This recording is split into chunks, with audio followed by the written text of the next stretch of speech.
Всем привет, друзья! Че, не поедете? Ну ладно. Всем привет, друзья! Якутск. Только-только разгрузился. Строят там филармонию. Плюс этнический центр.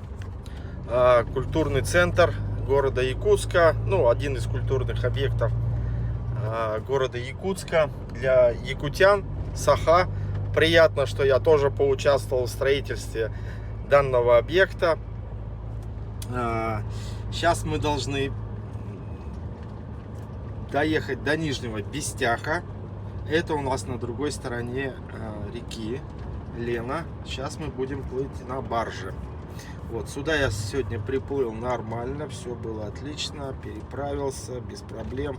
Что-то жарко. Вот чем север и солнце выходит, в общем, жарко становится. Как только солнце садится, холодно. Поэтому включим мы кондер. Я употелся весь, пока там собирал ремни. Метелку с этой корой, то что метелка была, в общем, метелка-то у меня в кузове. И когда ее выгребали с этим трактором, она у меня похоронилась под корой. Я, в общем, сейчас не подмести ничего, нужно купить сейчас метелку новую. В общем, сколько уже выметаю эту кору, и она до сих пор еще вылазит. Откуда она вылазит, хрен его знает.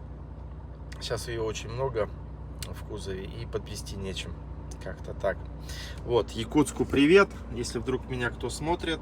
Сейчас жалко, Стеллу такую красивую проезжали. 1600, по-моему, 32 год. Вхождение Якутии в состав Российской империи. По-моему, 1632 год, то есть 17 век, начало 17 века. Такая красивая, современная, классно сделана. Вот. Камер тоже что-то полно. Тут, наверное, может, на ремень, а я тут без ремня еду. Так, что еще? Якутску, как я и говорю, привет. Такие тут здания. Есть современные, новые, есть старые. Где-то я видел даже такие эти двухэтажные деревянные. Старенькие уже там при еще, не знаю, на 50-х годов, 40-х, может. Вот. Тепло, 24 градуса. Ну, как я и говорил, на солнце-то тепло, жарко даже. Так что вот, смотрите предыдущую серию. Подписывайтесь с этими замедлениями, со всеми. Подписывайтесь обязательно на телеграм-канал. Там всегда свежие новости. Я публикую то, что не входит в YouTube формат. Там вертикальный формат. Ну, вот так держишь, когда телефон. Формат как Инстаграма, в общем. Такие короткие ролики туда публикую. Ну и новости, значит, по поводу YouTube. Буду делать в Рутюб обязательно, в YouTube, так как меня смотрят и не из России. Всем, кстати, огромный привет русскоязычным. Так, у меня полка открыта, закрыт, сейчас я стану на светофоре. Вот, и Рутюб, ну и видите, возможность у меня мобильного интернета не так, как говорится, не всегда же, где встаешь, где хороший интернет, поэтому еще куда-то дополнительно на площадке, там, допустим, Яндекс.Дзен, ВК. Боюсь, что у меня просто терпения не хватит столько загружать на разные площадки, поэтому, наверное, кто не может на YouTube смотреть, массово переходите на Рутюб. Там канал создан, видео перекидывается, уже осталось там немного. Все ролики с YouTube, имеется в виду, скачиваются сейчас на Рутюб, так что вот. Подписывайтесь на Рутюб, ссылка тоже будет в описании к данному видео и вообще в описании в канала. Так, что еще? Ну, все вроде потихонечку, видите, здесь 14 регион, военная служба по контракту, тоже здесь реклама идет.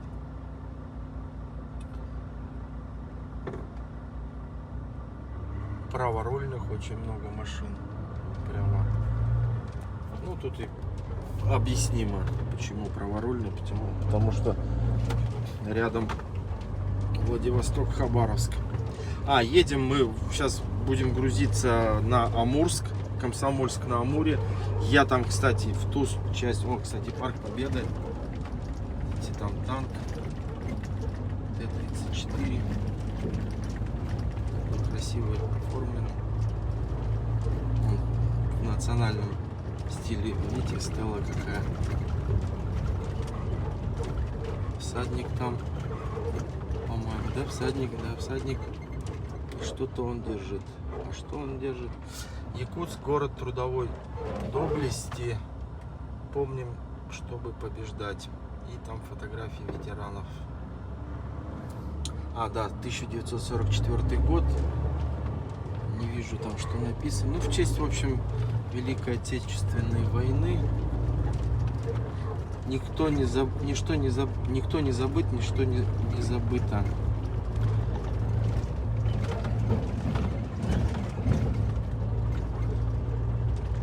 Летом-то здесь нормально, а зимой здесь дубак. Дубачело тут конкретный, полтинник, как здрасте.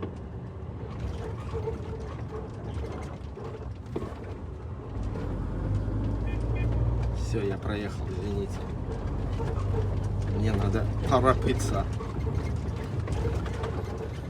Асфальт местами, конечно, уставший, пора его здесь менять.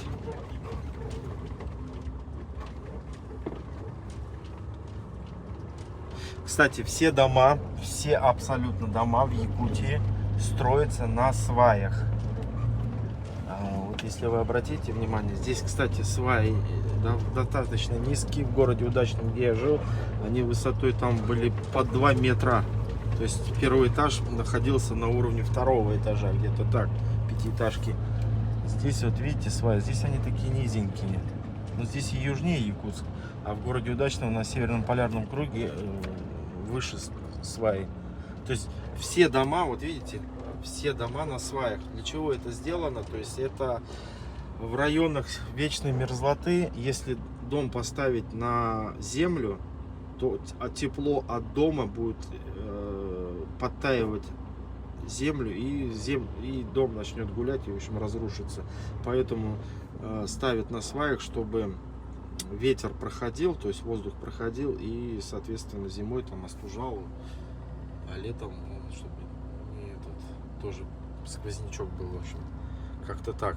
В общем, это строительная норма в Якутии, ставить дома на сваях. Вот такая особенность районов, ну, северных районов. Я не думаю, что это прям в одном в Якутии, но в северных районах, я думаю, во многих строят. Так, 5 секунд, мы не успеваем. Вот тоже дом, да, вы видите, там сваи. Ну, там еще сделали парковку под машиной вон там.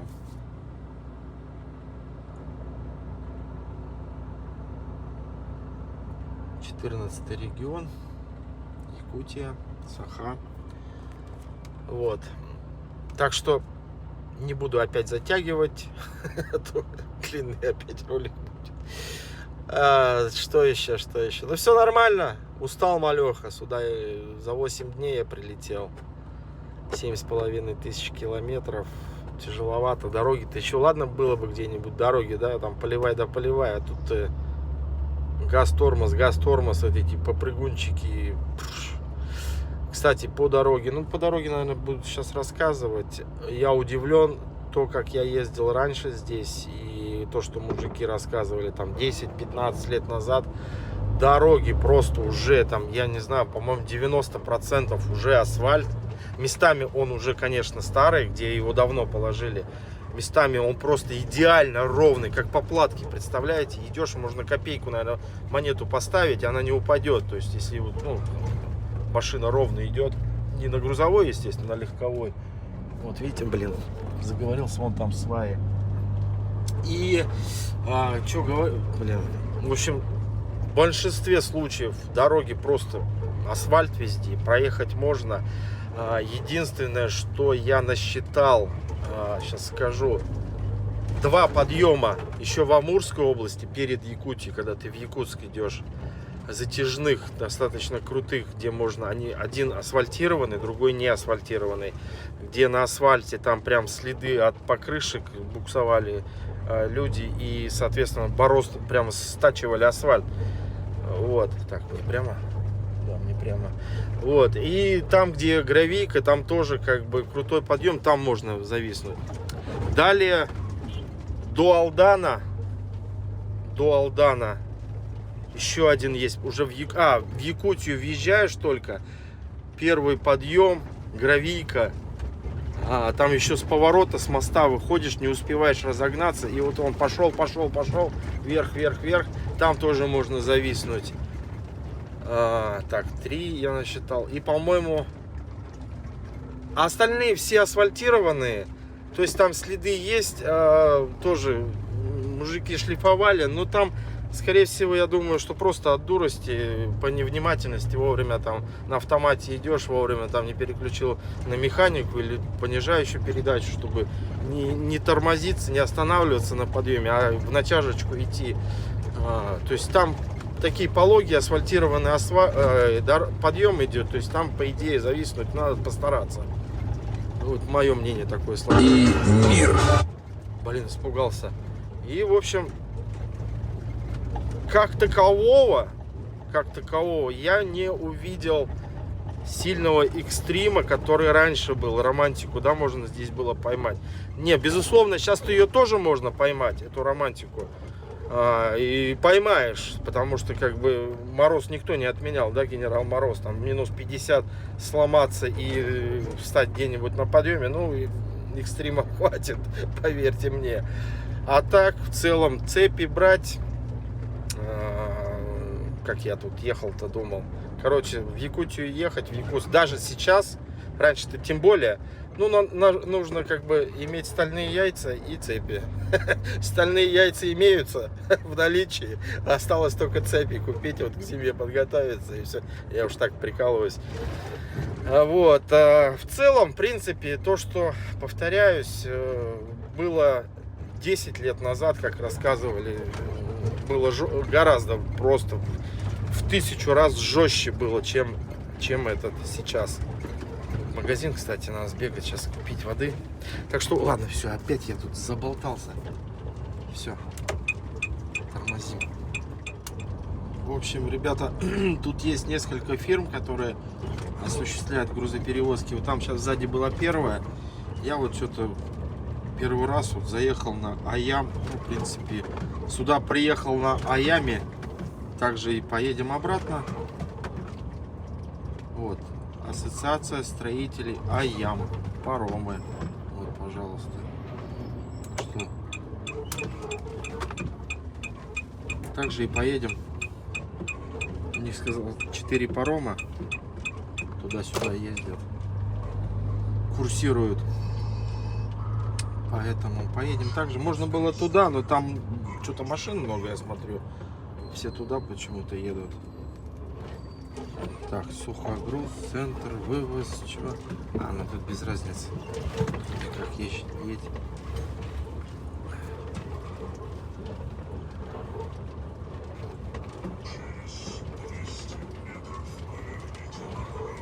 Так, ну все тогда, сейчас там очередь, скорее всего, будет. Дождемся. Так, надо включить. Позже включимся, сейчас доедем, встанем. Сейчас надо продуть все. Я весь в этой, в пыли, в настройке. Зараза, конники эти ставил, когда сюда же ехал. Сейчас вытащить их не могу. Так коряво эти сделаны. Вот в нормальных прицепах конники, то есть они чуть меньше, чем самой размер. То есть они немножко болтаются. А эти прям плотничком заходят. И сейчас я пытался вытащить. Ага. Сейчас монтировку достану и монтировкой попытаюсь достать их. Помимо того, что короткие, еще и плотно заходят.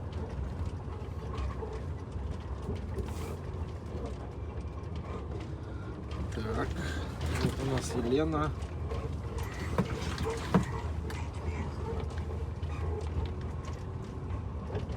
Что, паром здесь, что ли, уже? И что, куда ехать-то? Или тут по очереди? Так, куда? А что, куда? Вот сюда или сюда?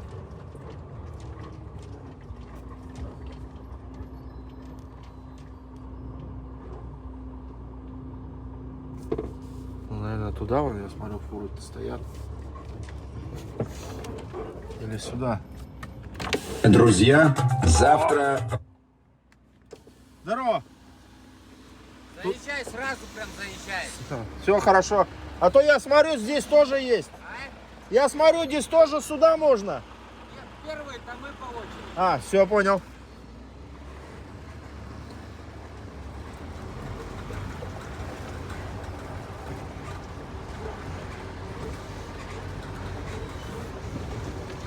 А что вот стоят? Отдыхают? Спрошу по рации. Ребята, а вот стоите, что не заезжаете на паром?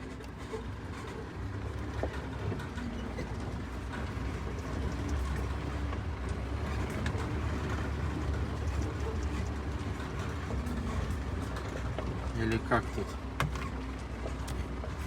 Этот сказал, сразу заезжай.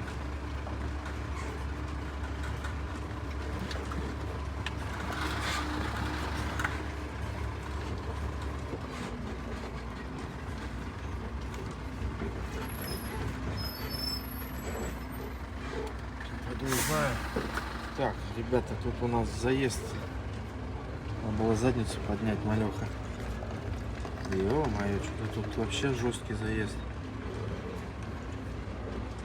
Блин, на том берегу-то попроще было. Здесь он больно такой спуск.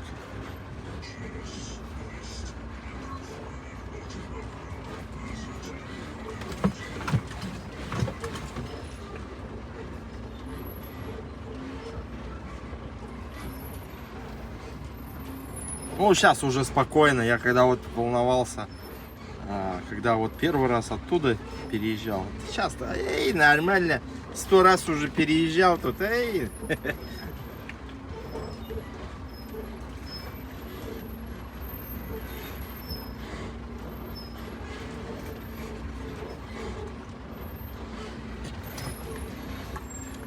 Дружище, оторвись от телефона. Подскажи мне по-братски.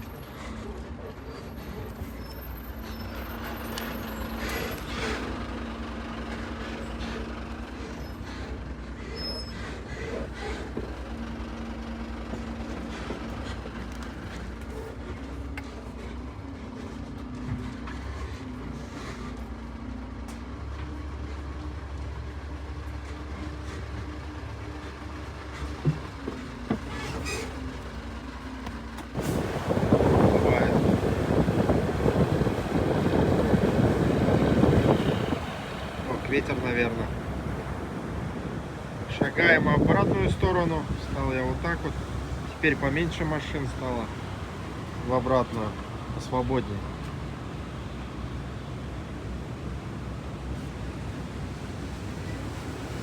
Кстати, вот здесь ветра нету, а вот сюда становишься, вот ветер. О, кстати, а вот впереди плывет-то не баржа. Ну, не такая, другой корабль. Тип корабля. Посмотрим, что за корабль.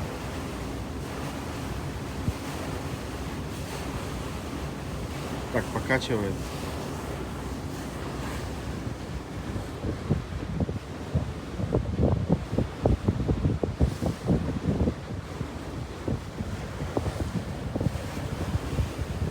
Так.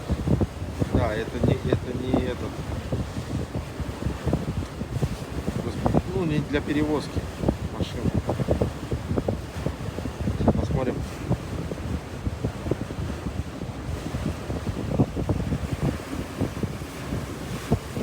Красота.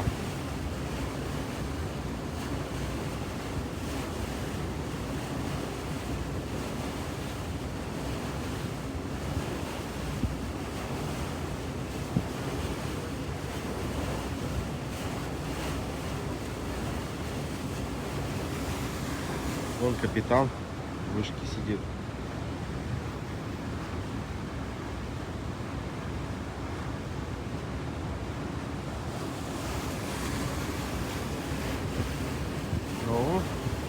это какой-то, наверное, этот сухогруз, типа того, что кто-то таскает груза.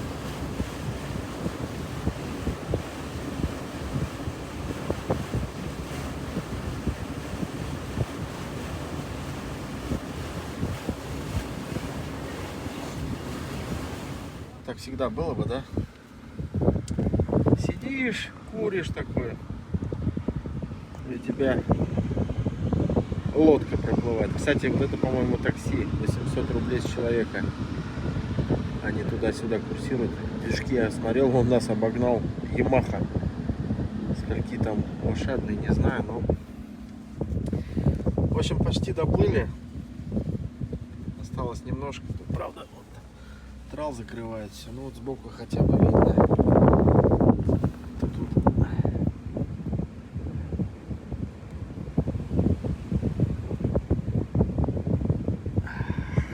Красота.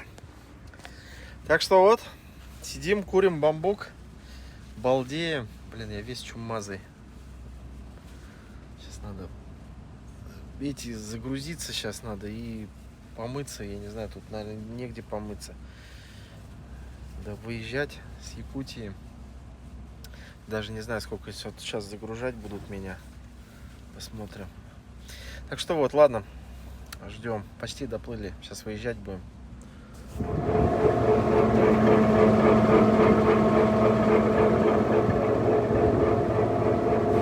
Сейчас уже будем пришвартовываться.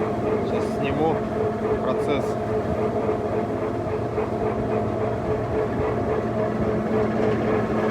Опускает вот эту штучку, как ее правильно назвать-то?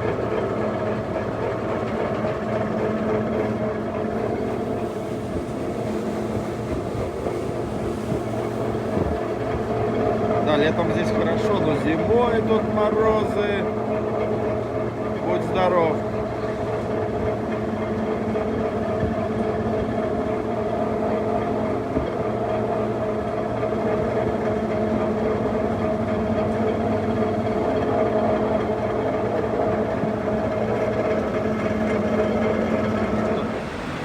Пришвартовываемся.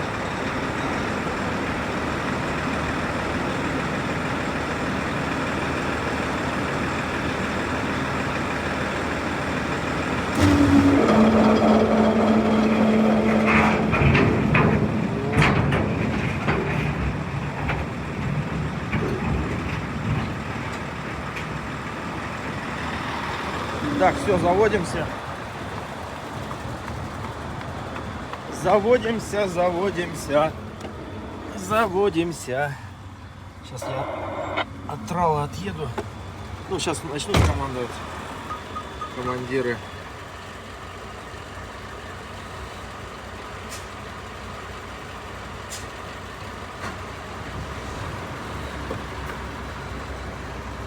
Ну все, Лена. Пока-пока. Так, воздух нормально у меня.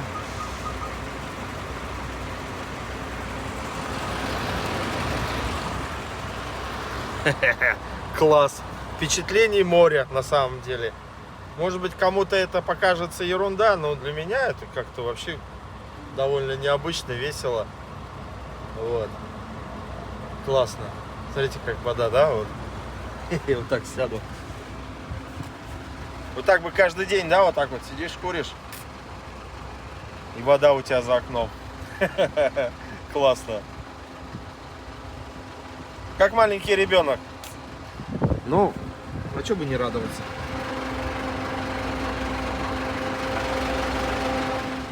Что мы тут еще стоим? А, он еще пришвартовывается. Да, малеха пришвартовывается там. Что-то двигаемся мы.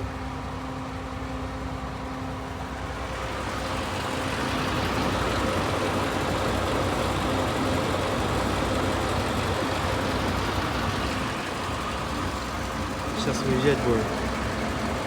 У меня, наверное, КамАЗики сначала одиночки.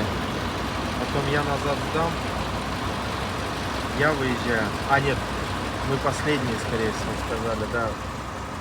Мы последние в очередь поедем. Ну, машин не так много. Да, вот КамАЗики пошли.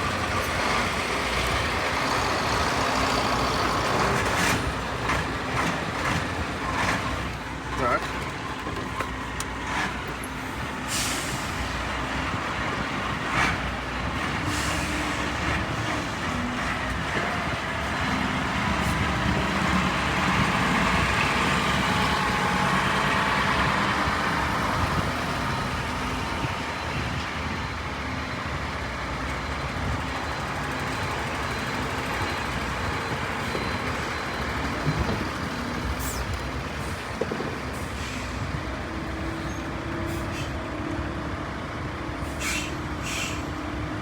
Меня нет, не последний.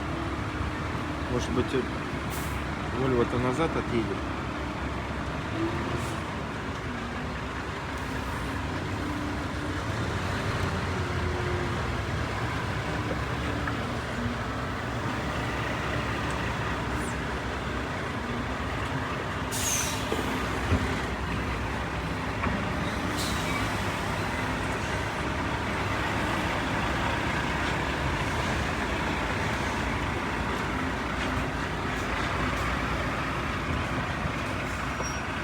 Проходит.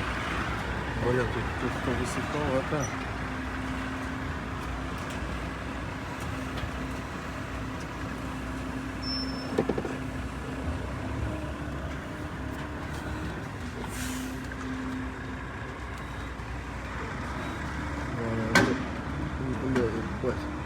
Что это было?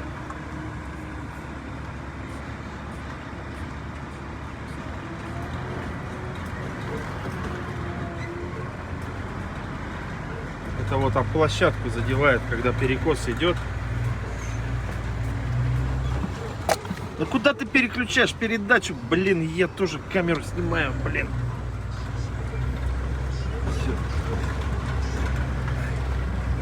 Все.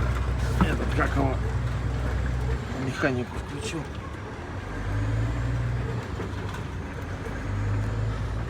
Ха-ха, все, переехали. Ну все, мы на снова большой земле, как говорится. Машкара. Все, ладно, едем на загрузку. Поехали. Все нормально. Все окей. Сейчас надо в транспортное положение прицеп поставить.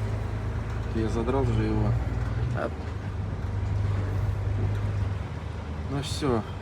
Лени, пока-пока. Всем привет, пока, до свидания. Сейчас бы еще загрузиться быстренько. Было бы шикарно.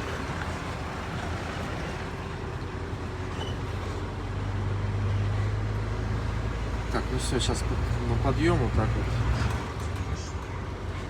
Поехали. Так, ребята, все. Выехал. Так, 3 часа это Уфимская и плюс 4 часа. 3 плюс 4, 7, да? Тут плюс 6 от Москвы. Вот, Уфа от Москвы плюс 2 и плюс 4, 3. Плюс 4, 7 часов вечера. Сейчас останавливался, покушал, в столовку сходил. В принципе, все окей. Все нормально. Загрузили бигбеги. Сейчас я тут выключу. Не знаю, сколько сегодня пройду по времени. Сейчас уже темнеть уже скоро будет. Поэтому в путь-дорогу выдвигаемся. Может, позже включусь, может, сейчас темнеет, тоже что записывать. Все нормально. Поел, сбегал в столовку, сигареты взял в дорогу, попить есть. Все нормально, как груз на месте. Бигбеги чуть, конечно, расперло по прицепу снизу, ну, не критично. Все окей. Ладно, добрый путь, поехали, позже включимся. Что-то вот сейчас еду, думаю, те, кто рано утром разгрузился, пустой, допустим, да, пошел обратно, уже давно уехали. Ну, кто там днем, допустим, загрузился, как тоже уехали. А те вот как я, поздно, да, уже во сколько я пока покушал там, 6 вечера, считай, выехал. Они там, ну, недалеко от города, там есть стоянки, парочку встали. Ну, такие дикие имеется в виду. Кафешка там, и вот так вот стоянка, парковка. А я что-то один взял и поехал. Редко встречаются. Навстречу встречка едет. За мной вообще никого нету. Я никого не обгонял еще. Еду один. И главное, интернета же нету, ничего нету, связи нету. И, блин, и ни музыку не послушать, ничего. Надо в таких случаях, надо все-таки тут, как бы есть это, флешка-то, воткнуть можно, музыку слушать, надо. О, встречка, ну надо же. Ой, далеке еще встречка. Накаркал, как говорится. Вот, и для таких случаев надо флешку сейчас купить будет, продает же музыку. Пускай валяется, как бы в таких случаях, когда нету. И этот, свежую музыку купить, все воткнул, да хотя бы музыку, чтобы играла. От книжки в такую ночь-то, блин, спать захочешь. А вот от музыки-то нормально как раз таки. Такие дела. Еду, всякие мысли кубатурю. Как обычно, ночная езда. Вот. Сейчас посмотрим докуда. Что-то я вот там, ну, в избранное добавил на навигаторе, но я не могу посмотреть, сколько до них километров. Надо было пока интернет забить. До Алдана далековато.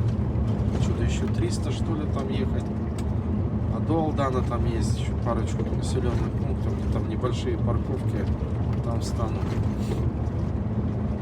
Так, наверное, где-нибудь. Главное дотянуть. Потому что здесь-то вообще негде. Есть как бы вообще, ну, обычные парковки. Ну, что-то одному неохота в лесу стоять.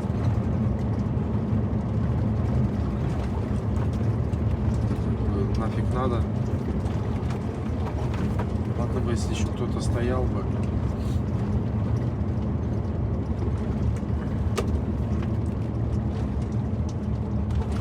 Опа, опа. Сейчас будет у нас участок гравийки, километров 10, и потом все как пойдет до Алдана. Шикарная дорога. Или, по-моему, 2 участка гравийки. И все, там километров 300. До Алдана прям вот шикарная дорога. Можно поливать.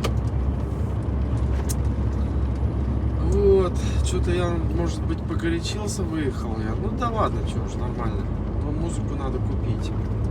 Что-то даже как-то в этих краях-то везде, ну, везде-то есть по основной части дороги-то интернет. Через интернет слушаю музыку-то эту, Яндекс. Да и ладно, и нормально. Особо флешка не нужна, а вот если вот сюда ездить, то да. Нужна.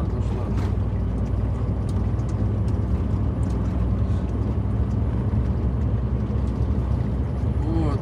Ну ладно, что, поехали дальше. Катим. Позже, может быть, включимся, может, уже завтра. Посмотрим, что-то уже и спать охота. Я что-то сегодня набегался. Да и много впечатлений, как бы переправы, разгрузка, загрузка. Там побегай, тут побегай.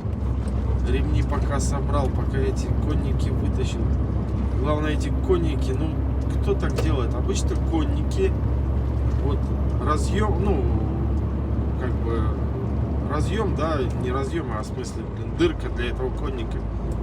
Вот у производителей, что Шмидца, что вот у Кулмана, то есть как бы сама дырка это, а конник, ну, не так, чтобы сильно, конечно, но он меньше. И как бы конник болтается, то есть его легко вытащить можно. А здесь же конник, прямо я вот когда ставил в Самаре, думаю, на всякий случай же надо поставить. Я аж прям заколачивал, монтировку брал и заколачивал. Не влазит и все. Хоть тресни. Нахрена вот прямо там впритык делать, я не понимаю. Ну там не неопытные, видать, или что. Ну, хотя бы кого-нибудь опытного водила бы спросили. Ну, вот кто вот проектировал-то этот. Хотя бы посоветовались, как конники-то лучше. Надо, чтобы они немножко болтались. Ну, прям не сильно, конечно, вот так вот. А чуть-чуть, чтобы так чук-чук-чук. Ну, то есть, а тут, блядь, плотником-на. Кое-как их вытащил сегодня. Изматерился. Вытащил их, обратно положил, эти метровые конники. Пока ремни, сколько там, 9 штук увязал, привязал. Метелка у меня, когда кору вез, метелку вместе с корой, короче, ушла она. Теперь надо метелку покупать новую. Что-то мне этот... И подмести не могу. В общем, надо где-то искать теперь метелку. Леруа Мерлен заехать, там вот я видел хорошее, то что вот как раз и требуется. А на востоке, подожди, где есть? Что у меня, Хабаровск? Хабаровск есть, по-моему, был, да, Леруа Мерлен? Что я не помню. Ох ты, разогнались-то как. Оба. Так, и я помню, где Роснефть, перед поворотом, уже там рядом поворот на Благовещенск, там машинка стояла, с музыкой продавал на заправке прямо. Сейчас, если он будет стоять, ну, на днях, когда там завтра или когда я там буду в тех краях, остановлюсь, куплю все-таки флешку, чтобы она была, музыка. Ну и периодически менять буду, ну, чтобы... Музыка же все равно надоедает потом. Как-то так. Что-то мы тут спуск небольшой. Катимся.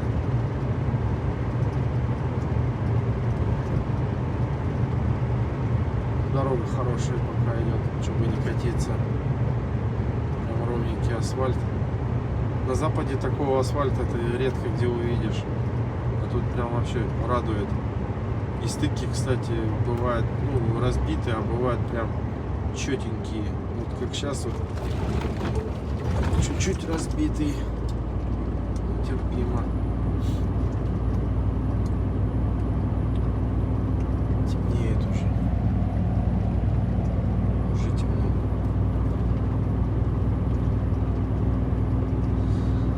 Ладно, да, я что-то сегодня намаялся, устал. Надо отдыхать сейчас где-нибудь. Вставать, да, все, спать. Набегался. Ну, упражнялся. Ладно, все, хорошо.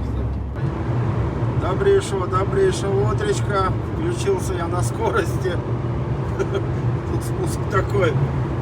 Горняк включил во второе положение, скатываясь. Я вот этот участок помню. Здесь гравийка была. И вот оттуда до самого вот здесь вот и вверх все по гравийке, ё-моё. А сейчас красота. В общем, перед Алданом где-то 100 километров до Алдана осталось. И тут асфальт хороший. Но вот здесь вот была гравийка, это я точно помню. Вот тут такой изгиб и вот наверх. Ну, в Якутск, когда идешь, ползешь. Сейчас навстречу две Вольво шли. А я уже не посмотрел, какой регион. И по рации разговаривают, видать, между собой. Ну, тоже на FM частоту переключились. Говорит, ой, как хорошо здесь. Кати, не хочу, говорит, скоро опять возвращаться в свой дурдом. Ну, это он про западную часть-то. А здесь, говорит, хорошо, ё-моё. Ну, конечно, что по свежему асфальту. Кати не хочу.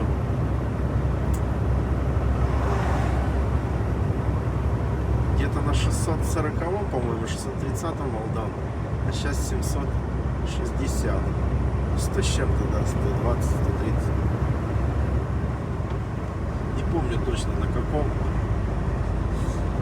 Так, в Алдане нас надо заправиться. Проблемка в чем? У меня уже правый бак, видите, уже 2 деления осталось. Левый-то уже пустой, там литров 100, наверное. Надо заправиться, а зараза, я тут что-то думал, здесь Роснефть, оказывается, здесь нету. Опти, Газпром. А карты нету у меня. Оказывается, компания выдавала карты. А я что-то по Татнефти езжу, что я там на югах, по центральной России, там везде Татнефть, я на ней только и заправлялся. А мне больше другие карты не нужны были. Да, вот здесь тоже гравийка была, ё-моё, вот это вспомнишь.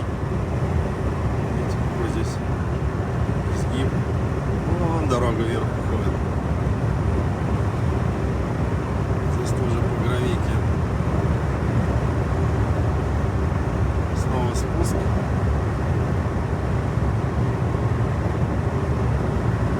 Какие здесь просторы.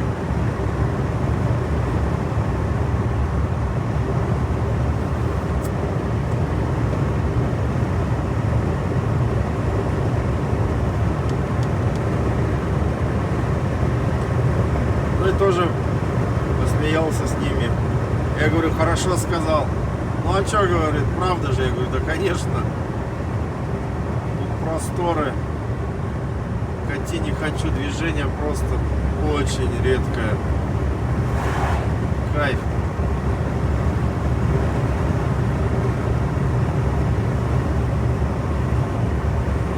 Или где-нибудь в этом, по семерке, допустим, да, идешь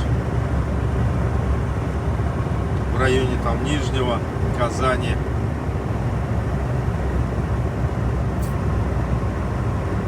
Да везде, господи, по семерке, по пятерке движение одно за одной, одно за одной.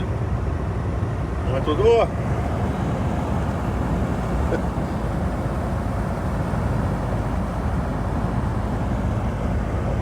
И сзади.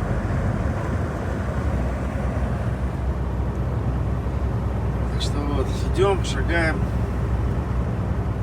Так вот, с Алданом-то заправка. Там, говорит, Саха, нефтегазсбыт, сказали. Там Роснефть карточки принимается. Сейчас литров 300 залью, чтобы мне до Циолковского хватило. На трассе уже Чита-Хабаровск. Там на Циолковском, на Роснефть уже заправим. Потом перед Хабаровском еще заправимся. И пошагаем до Амура. Там, скорее всего, где-то грузиться будем. В Комсомольске, может быть. Что-то сказали, колесные пары, что ли, повезу. Я их ни разу не возил. Говорят, они геморройные. Посмотрим. Ну, за сколько лет, да, я в дальнобой ни разу еще не возил.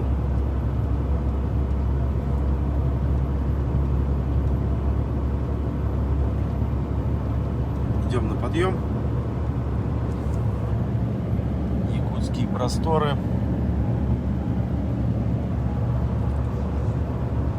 Тут такие затяжные подъемы идут. На Совку поднимаемся. Километра. В среднем где-то везде, наверное, километров 5 подъема, спуска. Плюс-минус там. Бывает и поменьше, конечно. Но они, если поменьше, то покруче. Так, Томот 40, Алдан 103. Ну да, вот я как говорил, Тында 582, 600 еще. Так, это 100, 500 до Тынды будет. И там уже все уже. От Тынды до Невера. А что я гадаю-то? Нулевой-то начинается с Невера же, да, оттуда.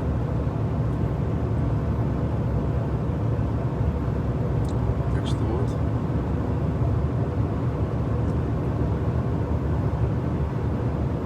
Сегодня надо выскочить на трассу и где-то там будем ночевать.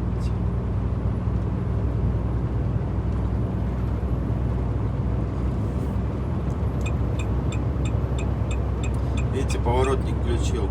ехать уже на автомате. Даже никого нету, ни сзади, ни впереди. Но вот эта привычка 754, да, вот до Невера 754 на трассе. Привычка такая нужна, почему? Потому что всегда лучше обозначать свой маневр, и ты на автомате уже это делаешь, и даже как-то не задумываешься, а если ты в потоке идешь, то тем более как бы это нужно всегда обозначать свой маневр. Поэтому не ленитесь, ребята, всегда показывайте маневры. А потом оно в привычку войдет, и уже на автомате будешь уже показывать всегда маневры, даже если никого нету, как сейчас. Я даже сейчас не задумывался, уже включил поворотник на автомате. Так, выключаем круиз. Все, и накатом. Спуск у нас начнется тоже, скорее всего, с затяжной. И мы сейчас накатом пойдем. Включилась нейтралка, как на Мерсе. Скатываемся.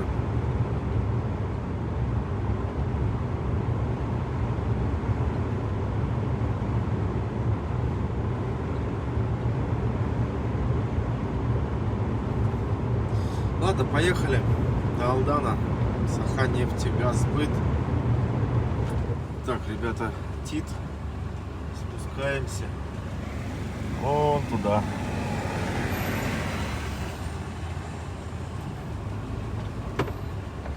Говорил, не говорил. В Алдане задержался, зараза. Забыли мне карту, там галочку поставить в программе, что открыть лимит на Дальнем Востоке. Оказывается, я и не знал, что тут еще по регионам. Вот, по карте Роснефти. И ждал, пока Уфа проснется. В общем, пока дозвонился, пока то все. Ну, давай, включайся. Чего вот эти дворники непонятно как работают. То, блин, мельзипирсин какая-нибудь капля упадет, он уже вовсю работает. Скрипят аж эти щетки. То, блин, сейчас вот куча воды на стекле не включает. Ой, блин, как же он здесь хреновастенький. Вот этот именно поворот налево. Как проехать? Ну, справа проедем. По-другому никак. Вообще убитый. Здесь вот я в прошлой серии-то встал, пока снимал, надо вот переключиться на пониженную передачу. И все. С пробуксовочкой. Вот здесь вот. Ну, сухо было, пылище. Сейчас наоборот, грязище. Ё-моё. Тут вообще просто.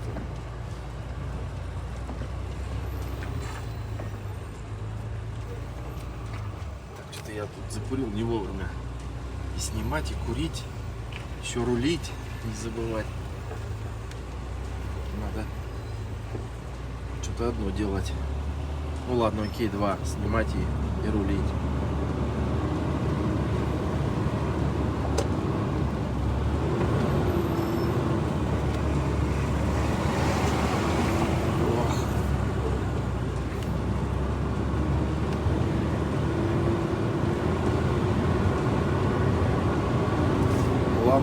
Ладно, что ты? Все, я понял. Все, я понял, на 4-й будем спускаться. Слишком обороты высокие, блин. Эти боковые раскачки уже некуда. Еще, блин, спуститься нормально надо. Такой-то дороги.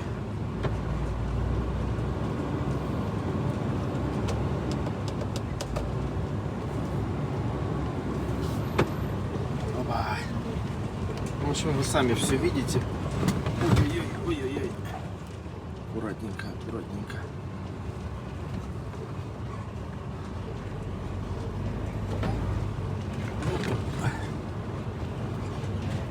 В общем, вовсю идет реконструкция ТИТ.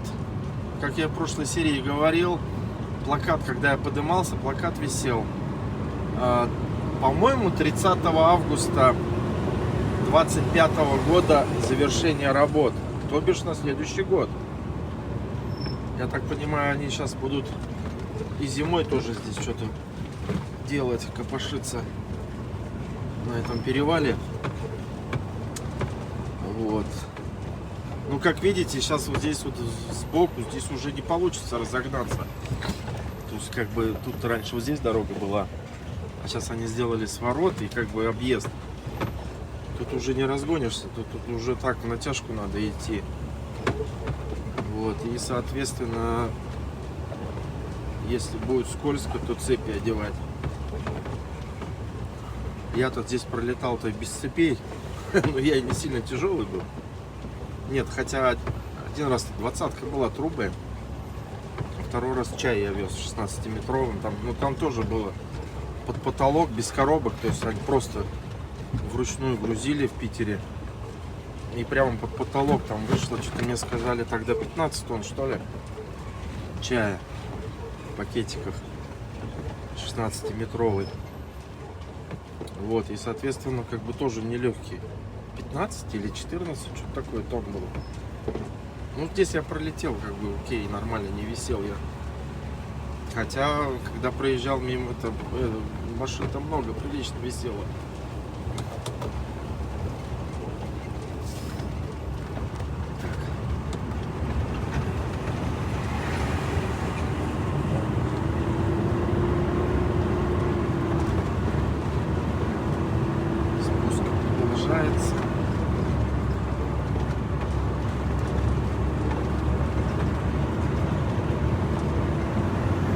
Гора в тумане, я извиняюсь, семечки у меня на окне.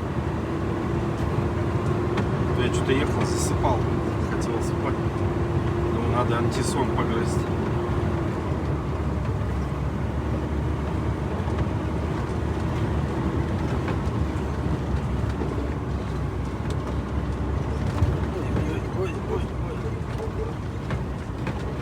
Ой, блин, а.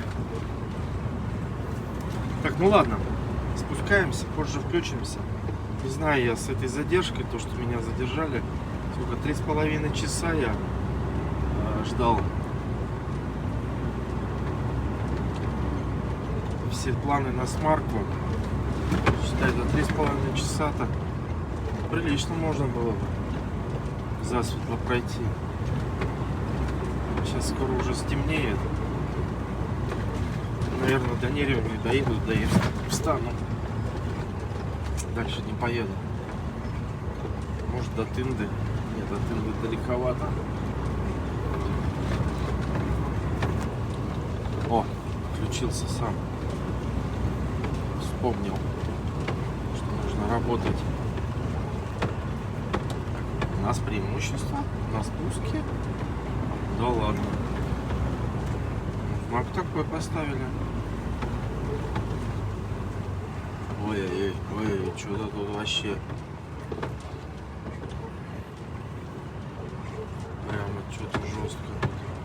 А, не, нормально сейчас. С края пойдем. Камни только большие. Этот камень не надо наезжать. Острый. Острый. Блин.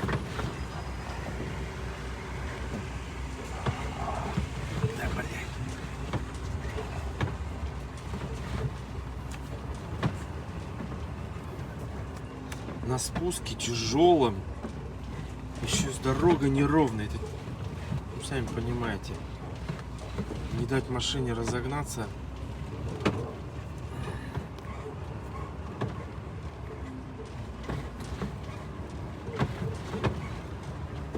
А сюда грейдер надо пускать. Вся дорога уже. Так, куда? Сюда. Налево. Так, ну ладно, все-то, поехали дальше. Доброе утро, ребята, доброе. Ну что, я вчера до Овки доехал. У него, считай, аккумулятор, похоже, хана какому-то. В общем, он получается, когда его подкуришь, заведем, 28 показывает. Ну, как сейчас у меня, да, тоже вот как бы заряд принимает, нормально. Глушишь, показывает 25, 26, нормально. Но только как зажигание включаешь, резко, ну, у него тоже этот показывает, как его, ну, вольтаж показывает же на аккумуляторе. И все, и он этот сразу на 22 падает. И все, и не хватает завести. Ну, благо, автономка работает хорошо. То есть, хотя бы свет, автономка. Но он уже ничего не может сделать. Там ни чайник не поставить. Ну, на газу только если. А у него тоже электрический чайник. Мультиварка. Там, в общем, сейчас с утречка я его завел. Вроде груз-то его пришел уже наконец-то. Он откуда-то с месторождения. Там какие-то вагончики должны были прийти. Вот вчера мы стояли, когда вечером уже курили, и как раз машины заезжали с этими вагончиками. Вот, и соответственно этот вроде как пришел его груз. Сейчас он говорит, завел его, кофе попили и будет звонить, узнавать, что там груз пришел. Но уже сейчас ему глушить уже не будет. Вот. И выберется где-то в районе Читы. Там аккумуляторы уже, наверное, поменяют. Вот. Ну а мы дальше продолжаем. Сейчас у нас Тында до Невера. На Невере едем на стоянку. Там душ. Прямо надо помыться, побриться. И там покушаем в столовке. Сейчас у меня 2 самсы было, то я покупал. Сейчас вот кофе с самсой покушали. А, он яйца сварил еще, Вовка. С яйцами, короче, вареными. Каждому по 2 яйца с самсой закусывая. Нормально кофе попили. Ух ты, смотрите, какой отсюда вид. Облака низко. Все, и кофе попили, да он остался, а я поехал, что, ехать надо. В общем, я-то думал, у него автономка ничего не работает, уже 2-й спальник приготовил, что-то он ничего не сказал. Думаю, сейчас тогда что, на 2-й спальник наверх залезет и переночует, потому что ночью-то холодно, сейчас плюс 5 было ночью.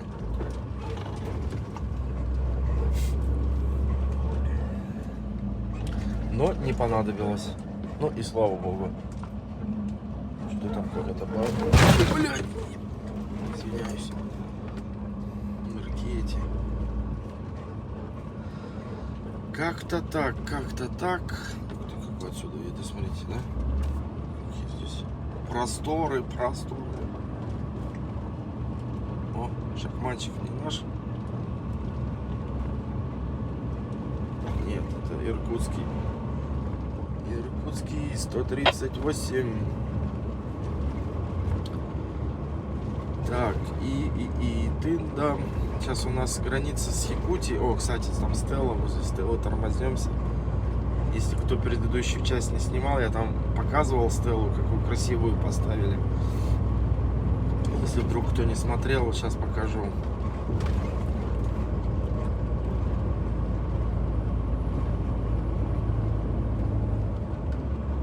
Ладно, поехали. И сейчас у нас будет гравийка. Там сколько-то километров, потом асфальт пойдет уже Амурская область. Там что-то железнодорожное, что-то такое там.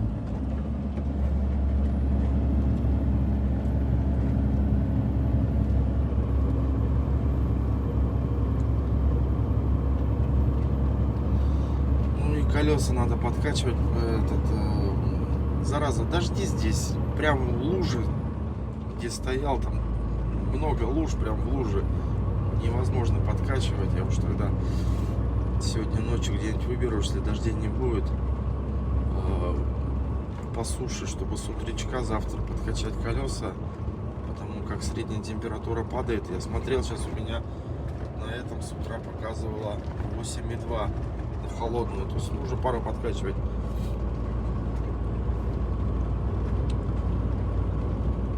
как давление падает в колесах с понижением температуры. Что еще? Ну все вроде. Все нормально. Двигаем дальше.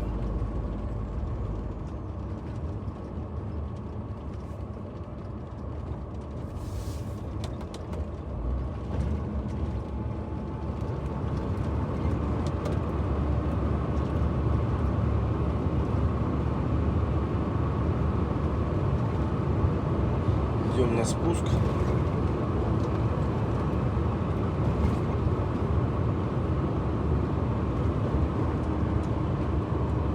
Идем на спуск.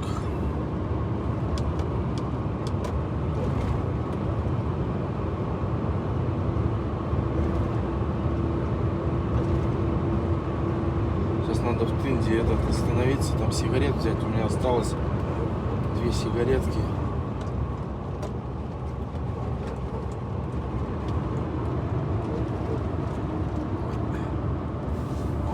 Просторы здесь.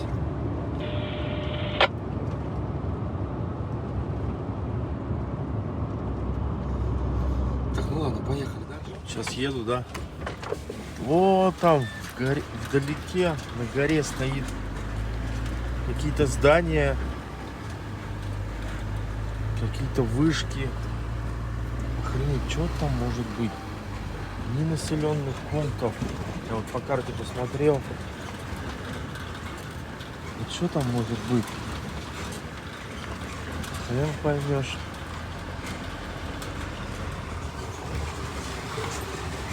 В общем, едем. Тут на границе асфальта нету. Поэтому тут надо потерпеть. Вот что там может быть?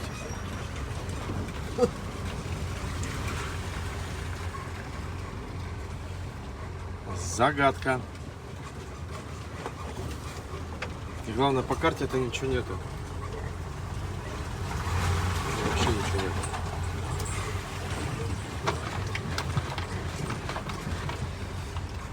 Так, у нас скоро уже, наверное. Надеюсь, я уж не помню. Но должна быть уже скоро, наверное, граница и асфальт опять пойдет.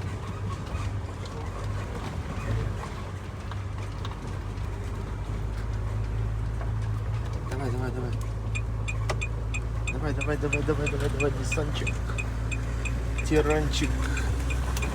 Или подожди, что это у нас? Ниссан. Ну да, Тирана, да.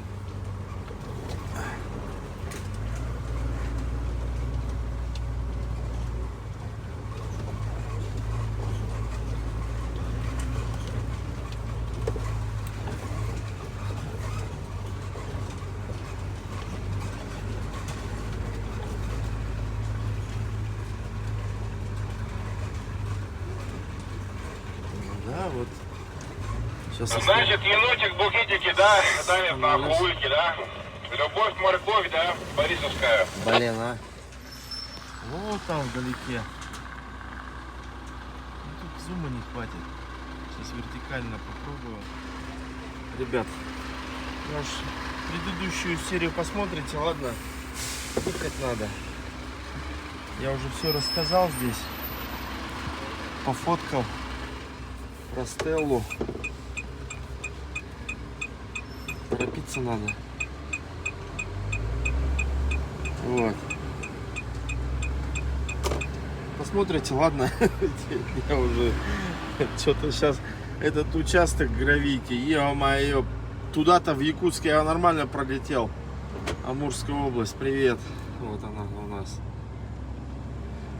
А сейчас после дождей, я когда в Якутск ехала, она поровнее была, бодрее. А сейчас после дождей, она там вот, реально стиральная доска. Блин, там 2 километра скорость. Вот. Там я почитал, там стенд. В общем, там все есть.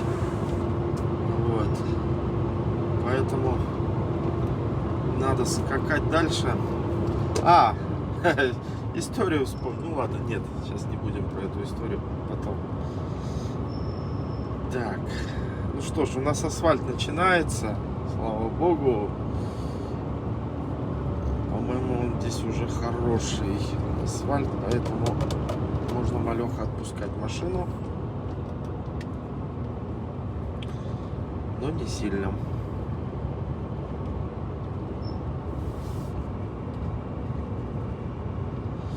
Вот, а что сейчас у нас?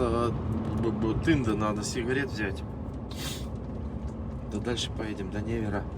Сегодня надо на трассу выскочить. А, без 266 километров до Невера. Поэтому нам надо выскакивать быстрее на трассу. Вот, ладно, поехали. Вот, я в прошлый раз ехал-то сюда, когда в предыдущем видео. Вот что хотел показать. Смотрите, что делают. Для чего это делают вот такие вот из камней? Собирают. Видите? Их много здесь. Кучки вот эти. Для чего это делают? Что-то с этим, наверное. С колдовством. Эзотерическое, может быть, что-то какие-то вот эти из камней пирамидки делают. Зачем? Непонятно. Так, что тут патриот, фанат.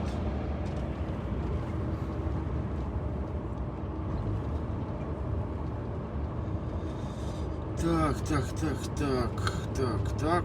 Ну что ж, дальше катим. Сейчас у нас тут асфальт. Все хорошо. Насколько я уже что-то, кстати, вроде недавно же я в Якутск ехал. Я обратно еду, ну, буквально 2 или сколько, 3 дня. А по ощущениям где-то я там пробовал, наверное, неделю. Впечатление, наверное, то, что много. Поэтому.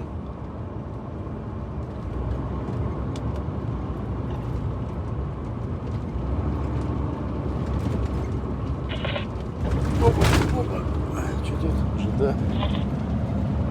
А, все, здесь на АМ частоту надо переключать. Здесь АМ. Ладно, все, поехали. Кстати, хотел показать, смотрите, как мост разрушается. Первый раз сам увидел. Видите, опора. То ли подмыло, то ли что. Бетонная опора разрушилась, смотрите, и мост. Кто-то, видать, проезжал тяжелый. И все. Мосту хана.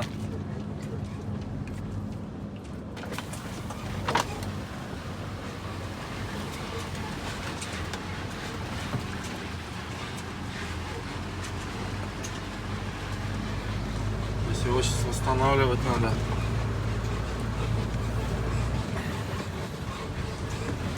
Плиты поднимать, считай, опору новую ставить. Ну, наверное, тут уже капитально будет полностью все переделывать. Все уберут, заново все будет восстанавливать.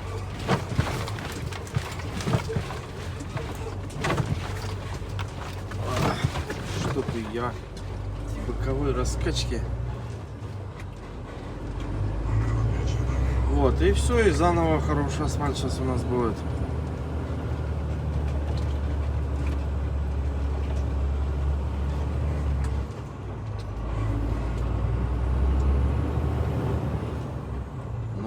Подъем пошли 900 метров, 4.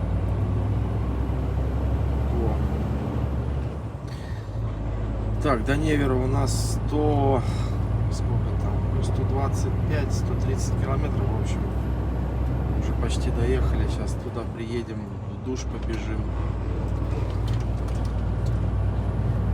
помоемся быстренько, все дела сделаем, да побежим дальше.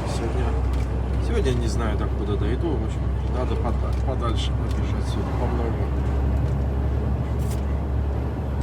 Вот, ладно, поехали. Так, ребят, ну все, наконец-то. Направо у нас Чита. Мы, соответственно, прямо. И под мостом уходим. Ну, бабочку делаем в сторону Хабаровска. Сворачиваем. Что-то в обратку тяжело. Или я просто то, что устал. Или чего так. Вообще тяжело было ехать. Думаю, ну когда уже я выйду на трассу? Тут такая арка, смотрите.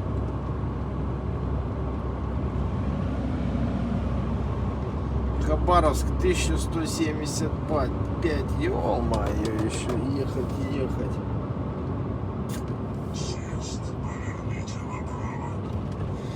Так, сейчас там заправим. Ой, фу, заправимся. На заправке тормознем, все узнаем. По-моему, там нет сигарет.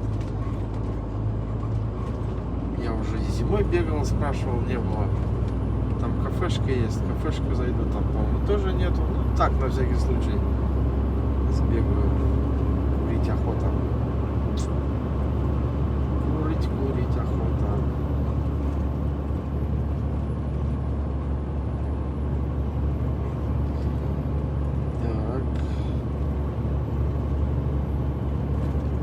Довольно-таки редко. Здесь я проезжаю в плане со стороны Якутии. Обычно оттуда. Тю, прямо. Сейчас мы вот как выезжаем. Так, слева никого. Никого.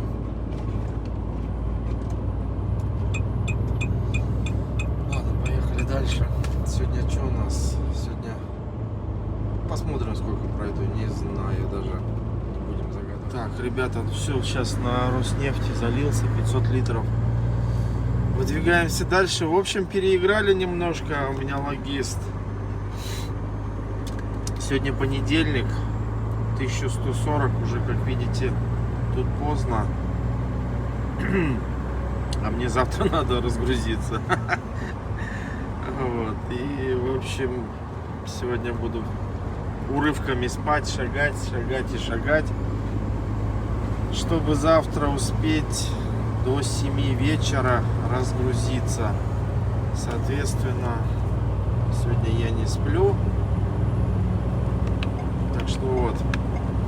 Почему? Потому что на среду у меня загрузка на свободный. Все-таки переиграли.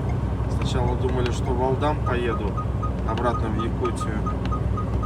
Нет, там, в общем, переиграли. Иду свободный.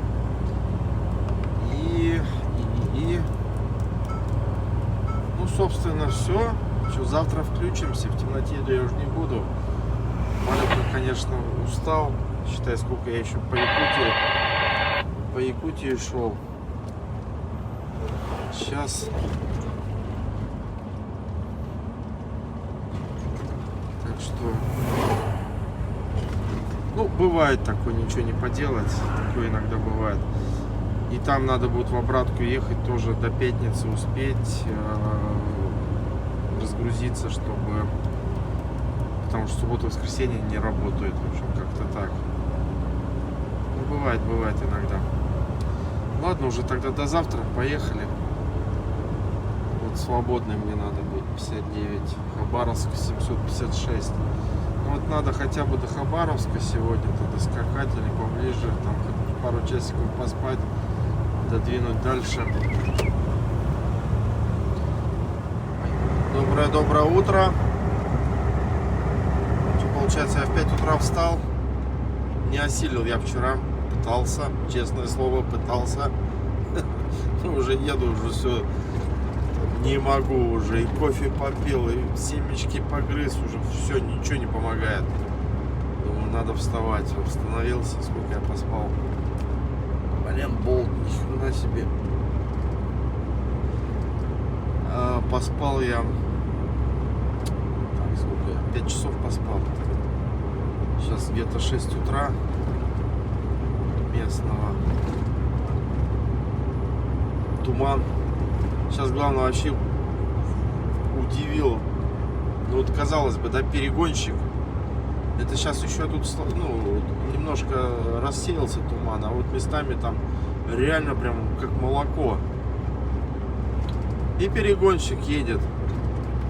Обклеился. Ну, этот-то ладно, этот вот, ну, тоже балбес. Вот, габариты включил. Они думают, что лампочка вот эта габаритная, ее далеко видно. Вот, а этот едет, главное, обклеился весь. Белая машина, вообще без света.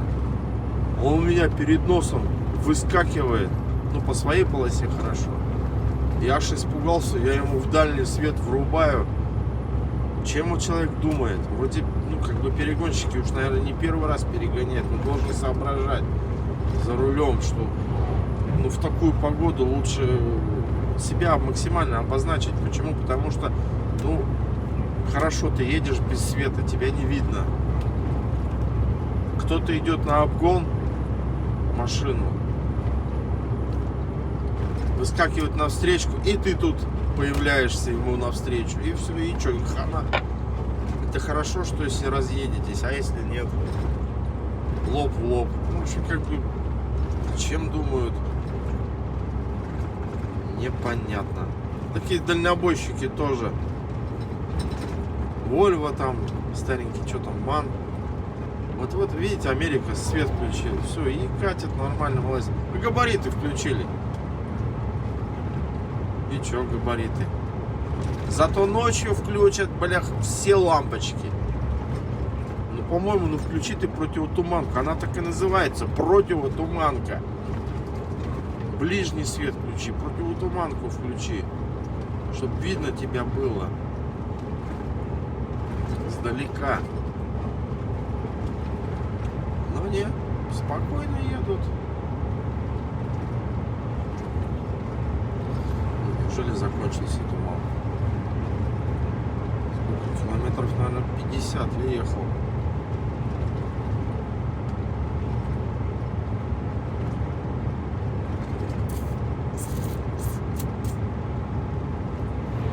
Как-то так, в общем.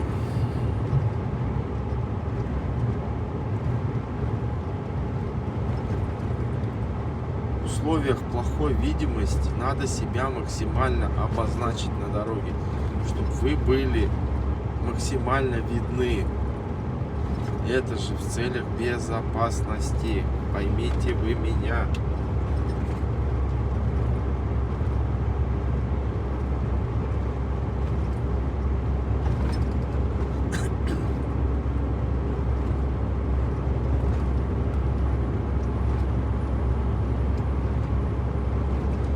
Ладно, все, поехали. В общем, не 980 я не успеваю.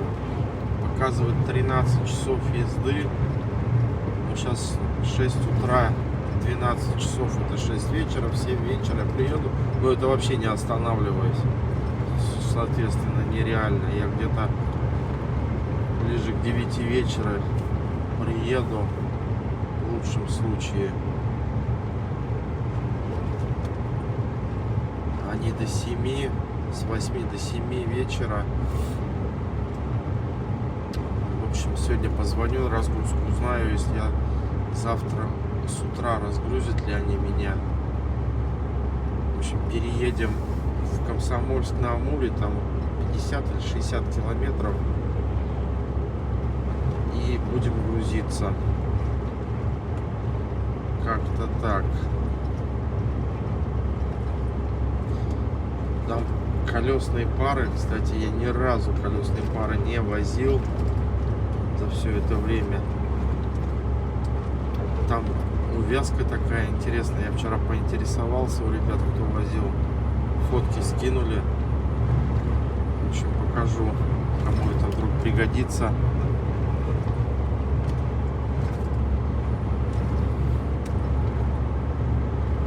Колесные пары от вагонов, в общем.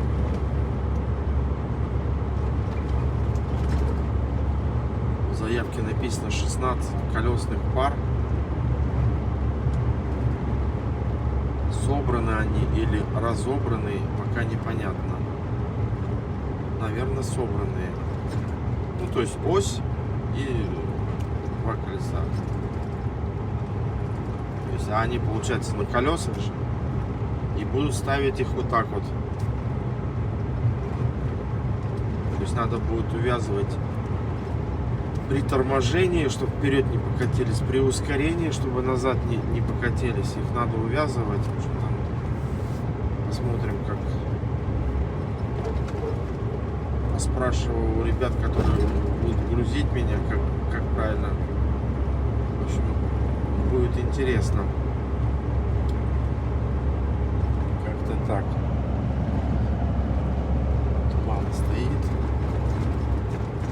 Ладно, поехали дальше. Позже включимся. Едем, работаем.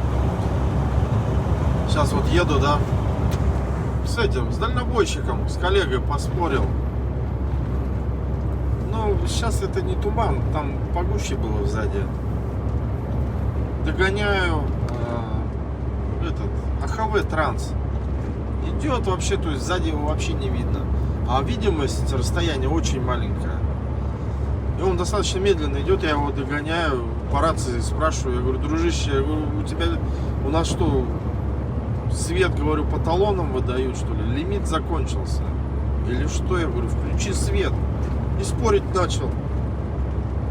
Я ему говорю, дружище, я говорю, ты, наверное, не попадал, Бог миловал, в условиях плохой видимости ДТП. Я говорю, я попадал.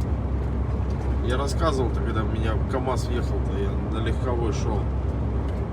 Вот. Ну там тоже я не виноват, как бы, в общем, есть в одном из роликов. Не суть, в общем. Я говорю, там ничего приятного нету. Вообще, от слова совсем нету ничего приятного. Не спорить. Я говорю, дружище, ты пойми, я говорю, в условиях плохой видимости на дорогах, на дороге нужно максимально себя обозначить, чтобы тебя максимально было видно. Да даже не в условиях плохой видимости, а вообще при любых условиях. А вдвойне, когда в условиях плохой видимости. Просто я поражаюсь вот это. Вроде взрослый мужик, уже, наверное, не первый год. Не знаю, чем думают. Вот напишите, ребят, в комментариях, неужели я не прав? В условиях тумана, плохой видимости нужно обозначить себя прямо максимально. Вот тоже едет на легковой. Тут... Мне, наверное, надо было инструктором работать. Всякие. Столько нюансов на дороге. Сколько лет за рулем я. Ну, не на фуре, а на легковой уж тоже. Еще помню, у отца брал в 10-11 классе кататься. Учился кататься. Так, что здесь? Мед продают. Ничего себе. Сейчас подскажу. Сейчас подскажу. Подожди, не видно из-за пригорка. Стой, стой, стой, стой, стой, стой. Давай. Успеешь. Давай, давай, быстрее, блин. Давай, давай, давай, давай, давай. Разгоняй свою шашлайку-то. О, пошел, пошел, пошел. Красавчик. Как-то так, в общем. Туман, местами прям вообще молоко сильнейшее. Включи ты свет, включи ты ближний, включи габариты. Ой, эти, как его, противотуманку. Не понимаю. Это элементарная безопасность. Не твоя, так, блин, ну, других людей. Ты же должен думать не только о себе, когда ты на дороге находишься, но также думать и о других участниках движения. Как-то так, ну, вот моя такая точка зрения. Ты не сам, ты не едешь в вакууме на дороге. Также есть, присутствуют другие участники дорожного движения. И также нужно задумываться о других людях, которые едут. А не только ты едешь сам по себе и в зеркало посматривать, шеи крутить, там головой туда-сюда. В общем, как... Что-то я с утра пораньше, наверное, потому что не выспавшийся, голодный, вчера не ел ничего, ну, в смысле, под вечер ты летел же, ехал, не умылся толком, сроки что-то, конечно, вот, и этот, да, блин, ну как так, ну, элементарные же вещи, или я не прав, может я дурак, ну, подскажите вот в этом, в комментариях напишите. Что в условиях плохой видимости нужно себя на дороге максимально обозначить, чтобы тебя было видно.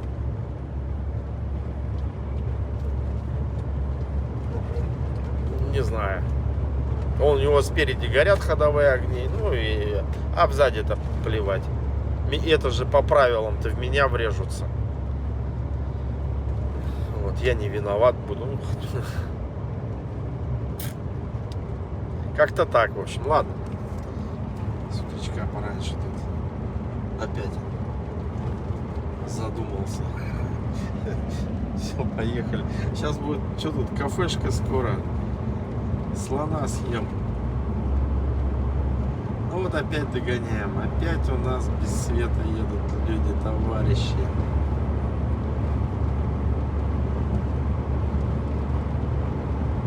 Или тоже вот на легковых удивляет. Старая японка. Фары там мутные.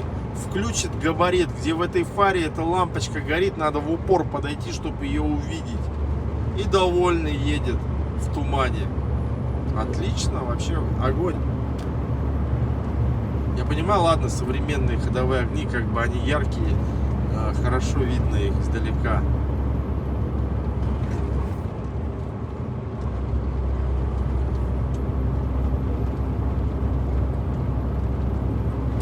Вы же должны понимать, что если у вас старая машина, там фары мутные уже, и вашу эту маленькую лампочку, да, вот такую вот,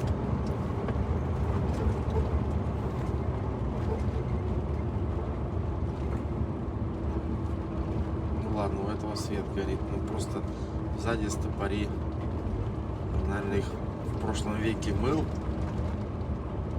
сами по себе уже старые. Ну ночью-то их видно, но днем.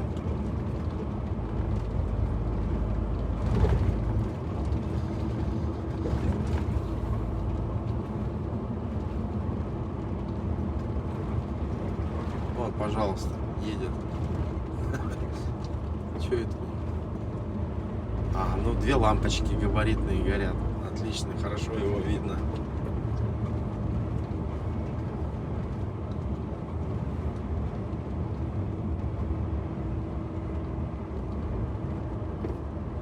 Это еще ерунда, тут туман-то так себе. Далеко еще видно. А есть местами, где конкретно молоко. Так, ладно, поехали.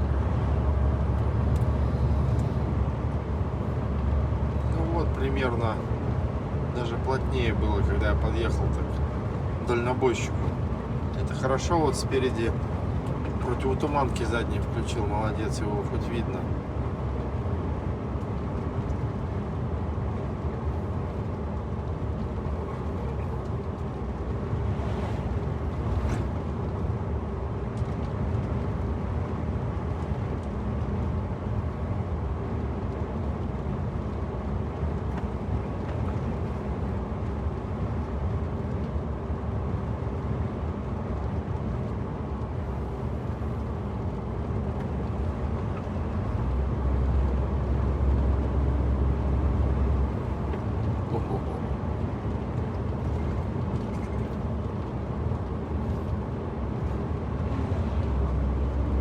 Очень плохо, видимость маленькая.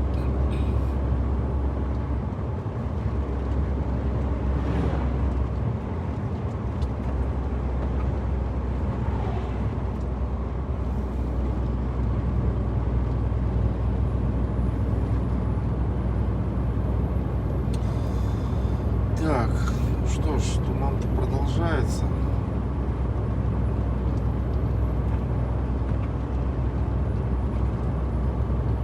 Даже в этот момент, в такую, ну, видимость маленькую, умудряются без света ехать на легковых. Вообще ничего не включают. А некоторые молодцы, даже на аварийке едут.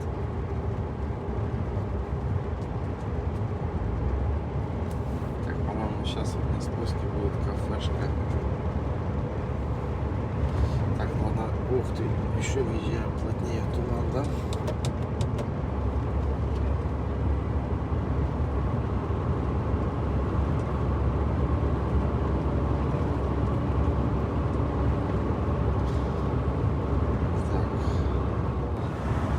Так, ребята, поворот на Биробиджан. мы прямо идем. Что еду, блин, засыпаю.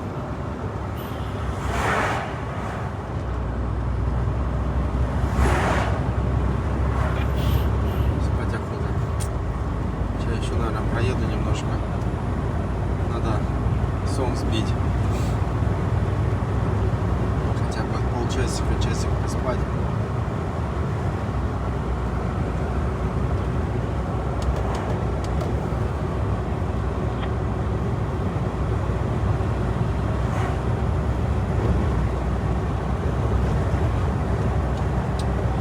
Так, ну что?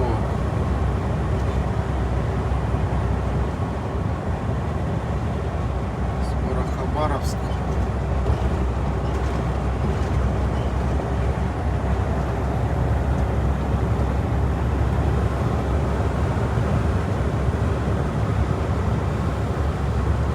Ну тут Биробиджан остается в стороне, то есть мы даже в город не заезжаем. Я, кстати, там сколько раз-то приезжал, ни разу не был в Биробиджане. И загрузки не было, и разгрузки там не было, то есть вообще ни разу.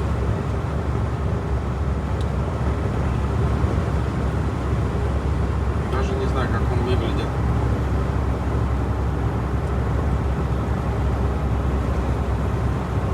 Тут еще, кстати, осени чувствуется в Якутии, то есть в районе Якутска, да там уже листья-то желтели. Уже вовсю. Здесь, пожалуйста, еще зелень. Еще нормально.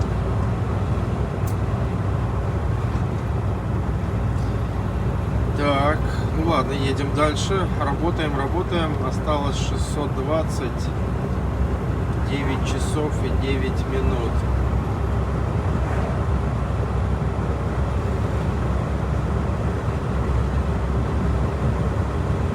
К вечеру-то приедем. Ладно, поехали дальше. Позже включим. Так, ребята, Хабаровск. Въезжаем на мост. Большущий мост. Ой. Кстати, я вот что-то еду и не припоминаю, был ли я летом в этих краях. Да, был я, да. Все время же зимой. Да что тут за муха, блин, заколебала. Залетела и перед глазами мелькает. Так, ух ты, как растеклось-то все, да? Смотри-ка. Здесь воды-то не было. Что-то в этом году воды вообще везде много. Все речки разбухшие.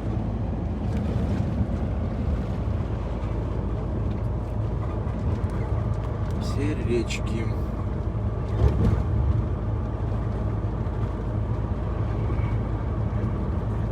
Так.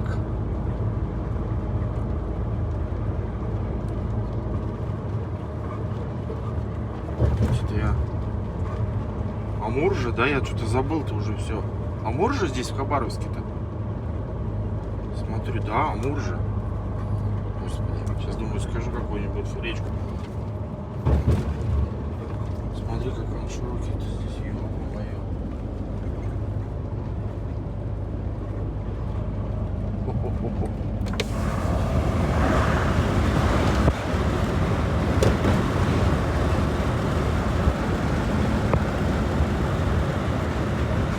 Да. Широченная здесь река.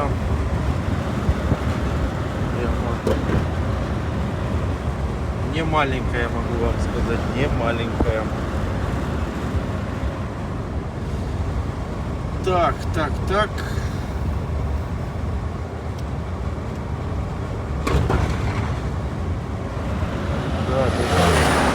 Смотрите, как вдалеке-то он тоже там растекается.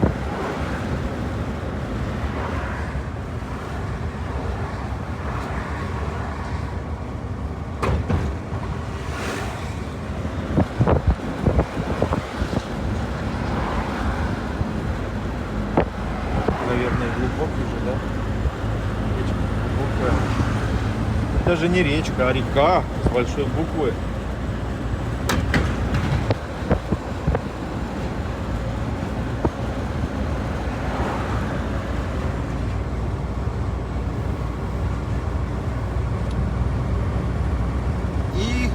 Хабаровск, привет! Наконец-то я доехал до Хабаровска. Здесь уже я больше полугода не был. Хабаровчанам привет огромный. Артем, привет огромный. Подписчик. Опа! Так, тут сейчас пост ДПС. Надеюсь, не тормознут. Сколько раз здесь я проезжал, ни разу меня не тормозили.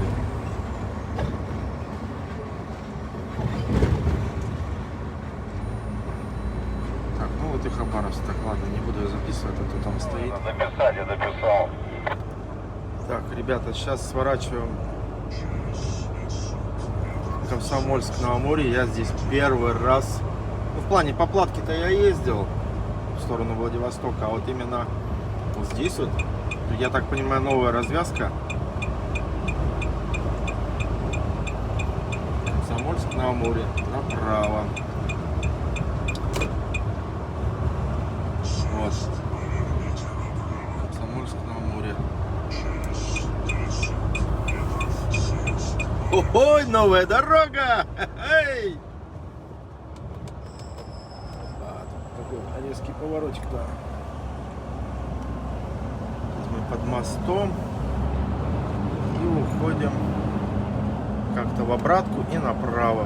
Как-то так уходим, в общем. Заправился левый бак полный, но правый у меня он уже пустой. Я вот переживаю, чтобы этот правый бак не опустился ниже забора этой, как его, автономки. Но здесь-то вроде еще как тепло ночью, возможно. Вот. Ну, на обратном пути правый бак зальем, чтобы у нас он тоже был полный. Ну и сейчас мы туда 500, обратно 500 как бы потратим, уже 1000 будет. Как бы и левый надо будет заправить опять. Вот, как бы в обратку в сторону Хабаровска развернулись, но направо уходим. Так, Хабаровск снова.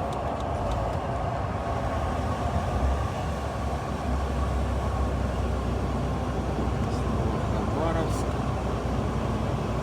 Бак. Все добро почти даром. В магазин сходить, что-нибудь взять к чаю. У меня вообще ничего нету. Где-то вот здесь, по-моему, может быть, есть. Если тут сходим, кого спросим, вернее, посмотрим. Сбегаем в магаз.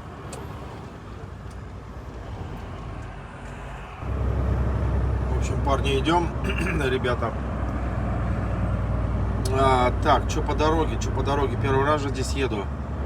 Очень много спусков, подъемов, повороты.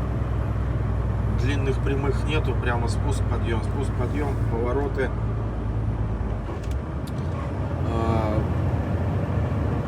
Тяжеловато, если кого-то тихохода встретишь, вот как сейчас вот встретил, не обойти, вообще не обогнать. Легковые, кстати, через сплошные.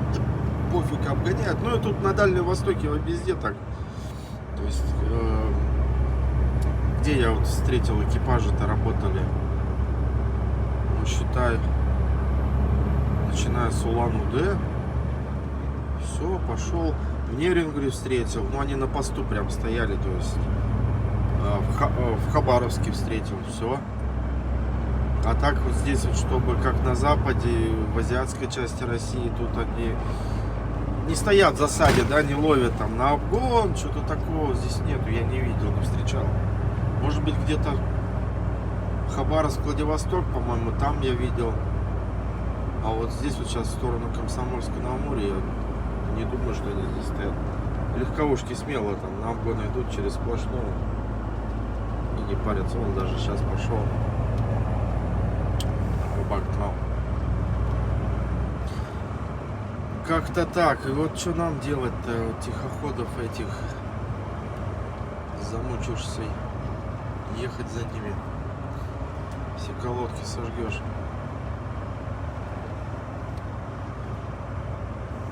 Вот дорога была чуть-чуть плохая, сейчас в заплатках вся, сейчас вроде асфальт нормальный. Ничего такое, пойдет, хороший. Так что вот спуски, подъемы, повороты.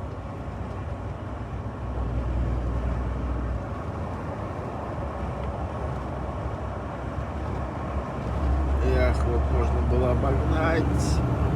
Я отстал. Ну, ладно. Вот, я не знаю, как зимой здесь. Может быть, если есть кто подписчик местный вот отсюда с этих краев, напишет, как здесь зимой, много ли снегопадов. Потому как снегопад все равно эти небольшие, но спуски, подъемы могут доставить неудобства определенные. Ну тут я не знаю, тут получается слева-то у нас Амур, а справа там, ну далековато, конечно, но все равно этот, что там, Тихий океан, Японское море, судя по карте. Далековато, конечно, но все равно, наверное, климат-то какой-то создает в плане облаков, там осадков.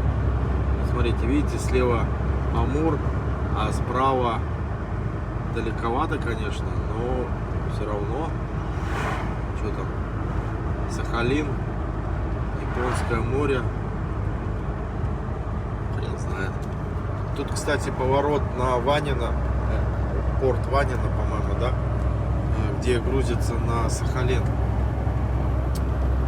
Туда бы еще сгонять, на Сахалин. Посмотреть, как там люди живут. Чего, когда-нибудь получится. Так что вот, шагаем дальше. Сейчас как-нибудь попробую их обойти. Что они вообще медленно идут. Еле-еле. Поехали. Позже включимся. Осталось немного, 360 километров, и все, будем, рейс будет закончен. Смотрите, ребят, сколько воды. Здесь. Это все, я так понимаю, от Амура. Там какое-то справа озеро еще, вон там воды сколько. Я так предполагаю, здесь рыбалочка, так рыбалочка. Или она просто в этом году так растеклась, или что? Может, как-то столбы видно, обтоплено. Скорее всего, просто в этом году. Ну, просто здесь вот по карте смотреть, ну реально столько воды здесь. Рукавов от Амура растекается. Здесь, я так понимаю, рыбалка, так рыбалка.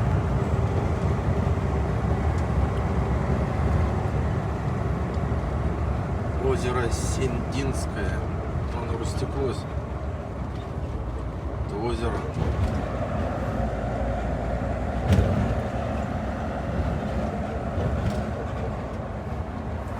Смотрите, какая церковь. Синенькая. Блин, у меня опять места не хватает на телефоне. Зараза. Смотрите. Из дерева. Нанайский муниципальный район. Добро пожаловать. Маяк. Блин, смотрите, какая красивая. Да? Красота. Маяк. Населенный пункт. Ух ты, сколько здесь Америки. Смотрите, одна Америка практически. Вон Ситрак только запутался там среди Америк. Пирожки, беляши. Так, ребят, вот приближаемся к повороту на Ванино. 320 километров до Ванино. Паромная переправа Ванино-Холмск. Прямо Комсомольск-на-Амуре. В общем, сейчас с Ренатом пообщался. Он туда в ноябре ездил на трале. Он говорит, туда что, 15 тонн? Говорит, ну не сильно тяжелый. Обратно он пустой. Он говорит, туда-то успел сквозануть. Говорит, снегопад начался. А, нифига тут. Смотри, как парковка есть. Вот, и этот. Доехал нормально. Обратно, говорит, выехал пустой. И на середине пути, где-то ближе уже к сюда, к Лидоге, снегопад, говорит, начался. Я, говорит, на подъем поднимаюсь, смотрю, машины стоят. Двухногие, говорит, цепи одели, но не рискуют дальше. Говорит, а снегопад. Так, подожди-ка.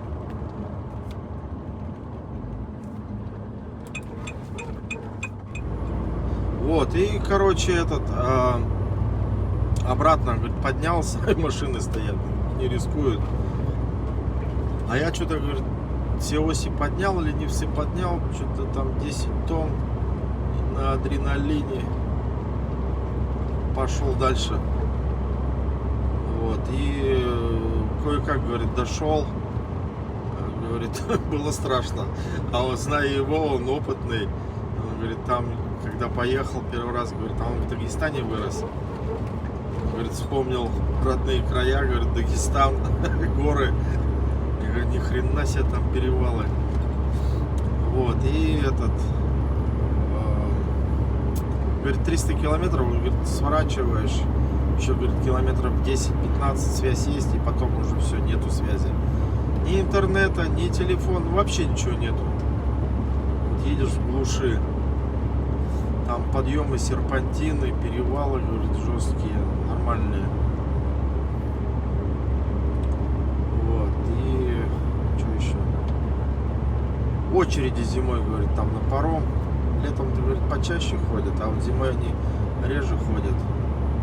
И все стараются к этому парому приехать, поэтому...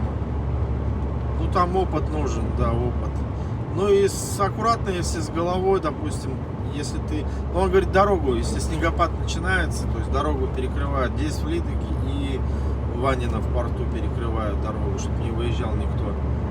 А вот если что будет, если ты попадешь во время уже движения на трассе, то там аккуратно, наверное, останавливаться, прижиматься к обочине, аварийку включать и ждать, пока снегопад не закончится. Он говорит, когда я уже сюда выехал, на Лидову, вышел, говорит, там 20 сантиметров на фонарях, на трале. Все, говорит, в снегу, ничего не видно. Стена снега. Он говорит, на адреналине дошел. Страшно было. Я говорю, ни хрена себе. Вот, и что он директору сказал, говорит, сюда одноногим как бы зимой не суваться. Ну, как бы директор сказал, что да, то есть не надо. Ну, вот где он работает в компании. Летом-то еще ладно. До октября, я так понимаю, да, наверное, в ноябре начинается там веселуха. В общем, вот такая вот история поучительная про Ванино, поворот на Ванино, что там надо аккуратнее. На обум туда лезть, там, чревато. Потому что, говорит, там и спуски затяжные с поворотами, такими крутыми поворотами на спуске, там ты может сложить. Ну, в общем, понятное дело, опасно. Как-то так, в общем, такая вот история поучительная. Ну, а мы дальше идем, шагаем. Ой, что там, сколько? Комсомольск-на-Амуре, указатель 173. Что-то я устал, честно говоря, уже. Сколько я сегодня поспал-то, я совсем сегодня мало поспал. Сейчас тоже немножко так на волевых иду. Надо доехать, думаю, надо доехать.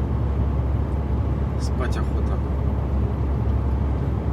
Как-то так. Ладно, поехали, не будем затягивать, поехали. Так, ребят, Комсомольск-на-Амуре, сейчас через мост переезжаем. Блин, что-то тут перед Комсомольском километров 80, наверное. До него оставалось, дороги просто нету. Так, ну где-то вон там, оказывается, справа. Видно ли, огоньки горят. Так, а он что, у нас красный загорелся?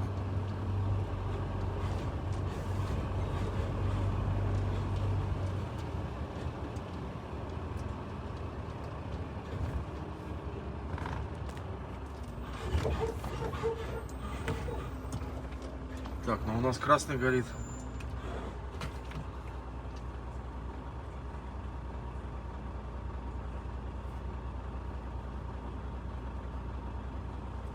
И Амура не видно. наверное, завтра уже видно будет. Что-то я адрес не спросил, верно ли еду.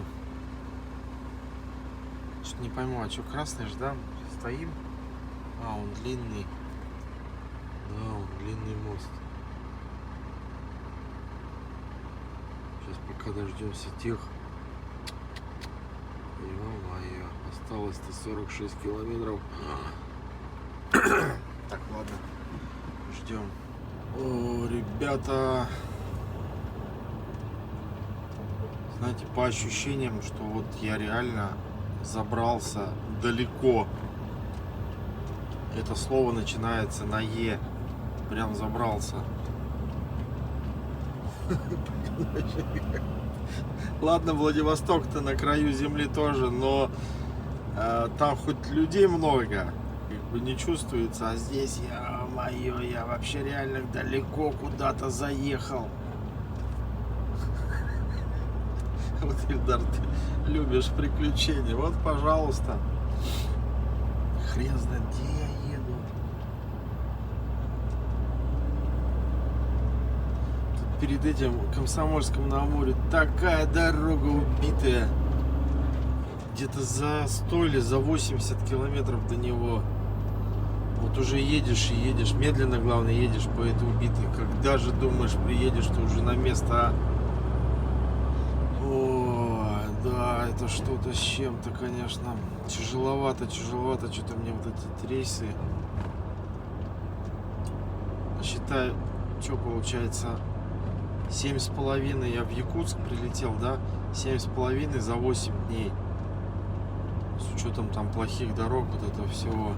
И сейчас там сколько с Якутска до сюда? 2780, ну 2800 за 3 дня прилетел. В общем, как-то тяжеловато. Да, еду, хрен знает. Еще главное, позвонил же насчет выгрузки-то, время спросил, а не спросил адрес. Как бы логиста написала этот адрес, а как бы не уточнил. Забыл. Вот, и сейчас вот еду. Вроде там что-то горит вдалеке. Фирма, что ли, здесь предприятие какое-то крупное. Вроде асфальт более-менее.